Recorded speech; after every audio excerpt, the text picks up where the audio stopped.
Psyched for you. Yeah, I did half Ironman. Oh, good. Great not to be doing the race. A little jealous for everybody, but it's nice just to be able to see thing on. I'll see you. I'm going to watch. All right. Okay, folks, we're going to get started because I don't want to keep people too long. Thank you for finding us over here in the shade. Normally we are over there, but as you can see, it is smoking hot. Those of you watching at home, it's something like 84 degrees today in Lake Placid. It's been the hottest it's been all year, and folks are nervous. So today, my goals for today for you guys, I'm going to talk about the 4 keys, Endurance Nation's 4 keys of race execution. Okay, and what that is a framework you can put on top of how you've trained. Make sure you have a great race on Sunday. Okay, very macro level stuff, very simple. I am not going to get inside your head and make you do crazy stuff before race day, so don't worry about it. I'm not that guy. Someone else is that guy. The guy with the goggles under his cap and you got goggles on top of your cap, he's that guy. I'm not that guy. And then that's the first 20 minutes of the talk. The last half hour, 40 minutes, I'm going to talk about this course. I have raced this course 6 times. I have done over 15 training camps on this course. I have ridden the course so many times I can ride it blindfolded. And I'm going to walk you through everything about this course you need to know on race day. Okay? First of all, who's on the team here? Raise your hand so we know. All right, those of you who are not on the team, don't worry about it. Everyone's sort of on the team as it is, but you should get a DVD. There's some boxes of DVDs around. Please grab a DVD for you and like 10 of your friends because I can't bring them home to my wife. Doesn't want any more boxes of DVDs in my house. What's up, Bob? Hey, did you get my email? I sent it to your Robert at Chiropractic. I'll check it. Okay. All right. So the 4 keys of race execution. Very, very simple. Number 1, race day is about execution, not fitness. All right. So you're looking around right now and you see everybody walking, put on their wetsuits, and you're like, that dude over there has 18 abdominal muscles. I have 6 abdominal muscles, and I feel good about myself, but he's got 18. All of a sudden, you feel less worthy to be here. That dude's got 18. Don't sweat it. That dude worked hard to get 18 abdominal muscles, and the guy next to him's got like 21. And the 18 guy, he feels inadequate. It's not about what you look like. It's not about your fitness. Race day only cares about what you do between 7 a.m. and midnight, okay? You get caught up in playing a fitness game, trying to validate all that hard work you've done, and you will have a very long race experience, much longer than you want to have, okay? There's plenty of places on this course where you can test your fitness. You can have a race to the top of that hill, because there's 4 or 5 people around you who'll be happy to race you on race day to see who gets to the top of that hill. But there's no finish line at the top of that hill. There's no family clapping for you. There's no lady with a medal and a towel and some pizza. You won the hill, but you got the rest of the day to go. And there's plenty of people. The race course is littered with bodies of extremely fit people finishing between 13 and 15 hours who should probably not be there. Who should be going a little bit faster, but they made bad decisions during the day. Race day is about execution, not fitness. Okay? The way that we frame the whole day is about the line. Nothing matters until the line. The line in an Ironman is mile 18. So nothing matters until mile 18. So every decision you make on the day is framed by the question, am I at mile 18? So you're swimming out here and like 3 guys go by you like a locomotive and you're like, should I speed up and catch them? What you're really asking is, am I at mile 18 right now? The answer is no. So you should not speed up and try and catch those guys. On the descent, you're going to see some guy go by you. He's going to look like a jet plane. He might be laying on top of his seat like those guys in the Tour de France. And you're going to say to yourself, should I try and do that? I've never done that before. Should I try and do that? What you're asking is, am I at mile 18? And also, am I friggin' insane like this guy? No, the answer is no. You're going to ride smart, okay? Nothing matters until mile 18. Mile 18, you can look up. What do you see people doing on the bike course? Everybody's riding. Somebody goes by, and what does everybody do? They all go like this.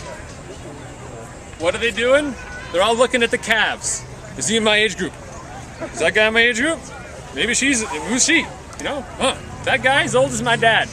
My dad just rode past me on a hill. That's not right. I'm gonna go faster than my dad to the top of this hill. No, because you are not at mile 18.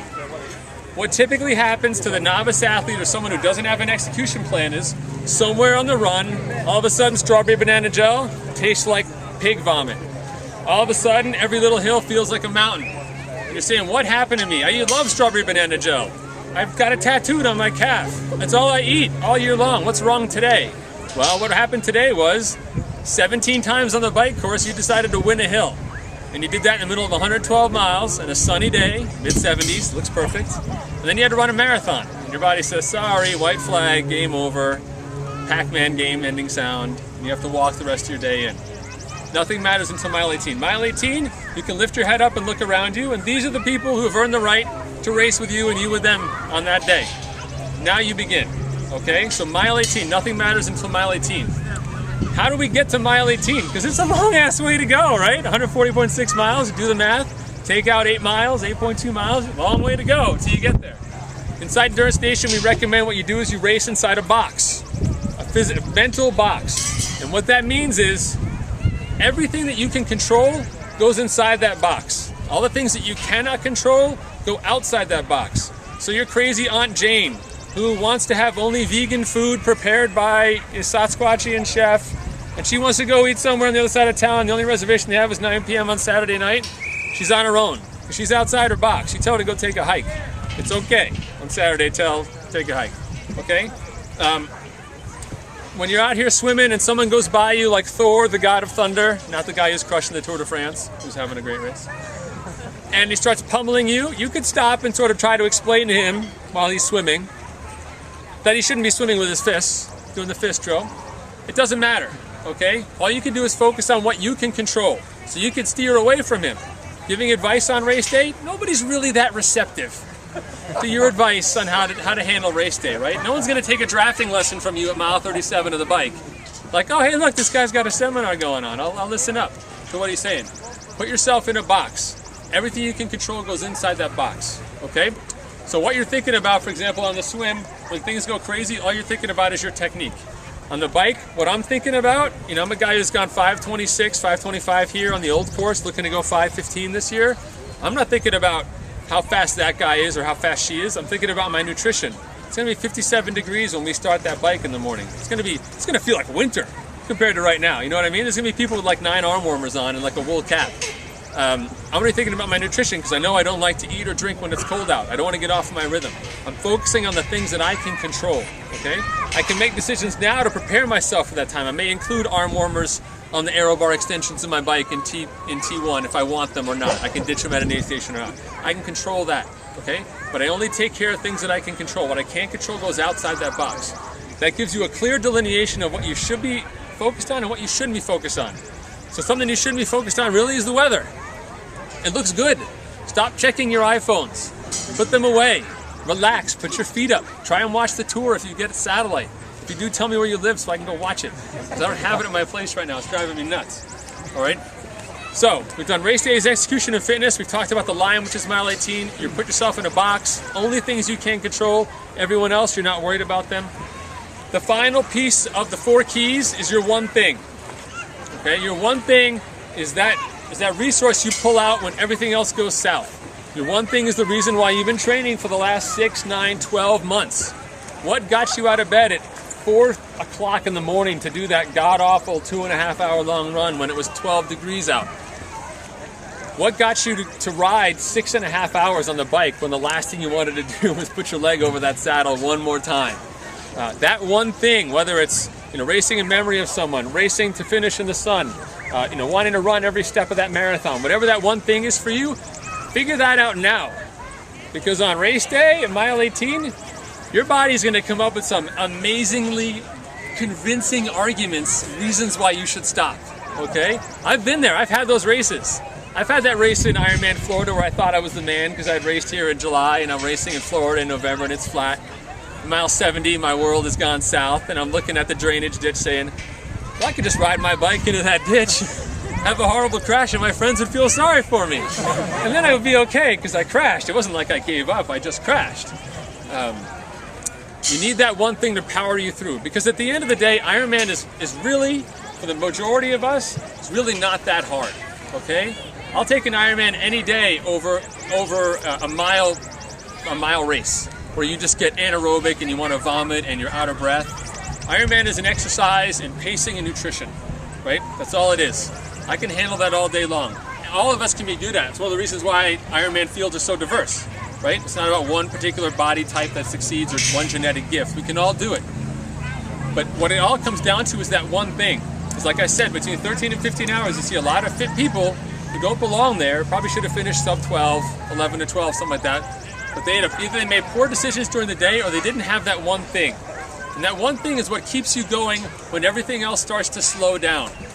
When your world starts to slow down and things start to get hard, you have to make that decision to keep going. We tell you to walk through the aid stations, take 30 steps through the aid stations. That one thing is what you're going to need from mile 18 to mile 26 to start running again. Because that's what it's all about. It's forward progress. At the end of the day, you can run like 11, 12-minute miles in an Ironman. You're actually running pretty fast. You'll see out here on race day, how many people are first-timers? I can see. That's awesome. First of all, a hand for the first-timers, which is awesome. This is a beautiful course. You're going to be amazed on that run course when you're doing your first or second loop. Half of it's going to look like a charity walk. You're going to say, why am I the only person running? And by the way, how is it that I'm passing people and I'm running 12-minute miles right now in a world of hurt and I'm passing all these people? Because it's all about forward progress and maintaining progress. But I like to tell people as an Ironman race day, no highs, no lows. The minute you feel like you're having the best race ever, check yourself. Something's about to go horribly wrong. And the minute that you're at the bottom of the bottom, hey, what's up, man? What's up, Jonathan? I want to meet you later. Yeah, you. You're the man. At the end, when you're at the lowest of the low, you're only 30 seconds away from bouncing back. Maybe low blood sugar, maybe something else, but you can get going. Feed off the people, feed off your one thing, whatever it is, have that resource, have that conversation now, okay? So those are your 4 keys. Execution, not fitness. Nothing matters to the line, race inside a box, and you've got your one thing. If you've got those 4 things, you are all set. Now you notice what I didn't talk about. I didn't talk about how many salt pills you should have per hour. I didn't talk about where your water bottle should be positioned for maximum reduced coefficient of aerodynamic drag. I didn't talk about, should you have tri-shorts that are like 8 inches, 6 inches, or God forbid, shorter than 6 inches. Just saying. Black shorts or white shorts? Black shorts, black, always black shorts. I'm not talking about any of that tri-geekery, right? Because at the end of the day, you've got your system, you know what you're doing, none of that stuff really matters.